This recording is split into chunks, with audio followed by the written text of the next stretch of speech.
ഇനി എനിക്ക് ധൈര്യമായി സജസ്റ്റ് ചെയ്യാം. നേത്ര സംരക്ഷണത്തിന് നമ്മുടെ Ahalya. Ahalya foundation eye hospital, കേരളത്തിൽ എല്ലായിടത്തും. Omanoor government vocational higher secondary സ്കൂളിലെ വിദ്യാർത്ഥികൾക്കാണ് സഹപാഠിക്ക് സ്നേഹഭവനം നിർമ്മിച്ചു നൽകിയത്. സ്കൂളിൽ നടന്ന അധ്യാപകരുടെ യാത്രയയപ്പ് സമ്മേളനത്തോടനുബന്ധിച്ച് സഹപാഠിക്കൊരു സ്നേഹവീടിന്റെ താക്കോൽദാനവും നടത്തി.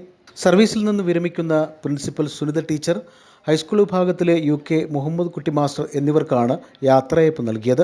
സ്നേഹഭവനത്തിന്റെ താക്കോൽദാനം TV ഇബ്രാഹിം MLA നിർവഹിച്ചു.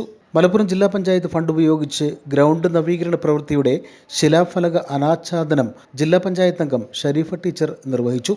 അരീക്കോട് ബ്ലോക്ക് പഞ്ചായത്ത് ഫണ്ട് ഉപയോഗിച്ചുള്ള കുടിവെള്ള പദ്ധതിയുടെ പ്രഖ്യാപനം block panchayat vice president Muhammad Aslam master നിർവഹിച്ചു. യാത്രയപ്പിനോടനുബന്ധിച്ച് സംസ്ഥാന സ്കൂൾ കായികമേളയിൽ മികച്ച പ്രകടനം കാഴ്ചവെച്ച വിദ്യാർത്ഥികൾക്കുള്ള ഉപഹാര സമർപ്പണവും നടന്നു. ചീക്കോട് ഗ്രാമപഞ്ചായത്ത് പ്രസിഡന്റ് എളങ്കയിൽ മുംതാസ് പരിപാടിയിൽ അധ്യക്ഷത വഹിച്ചു. PTA president advocate PK Shihabuddeen, KC Gafoor Haji, Shahina Faisal, Mubashir Omanoor, Muhammad Thoyyib, SMC chairman Riyas, programme vice chairman Moideen Akkarakandi, Alavikutty master, general convener Anupama teacher, programme convener Subair U തുടങ്ങിയവർ ചടങ്ങിൽ പങ്കെടുത്ത് സംസാരിച്ചു. News bureau, Kondotty.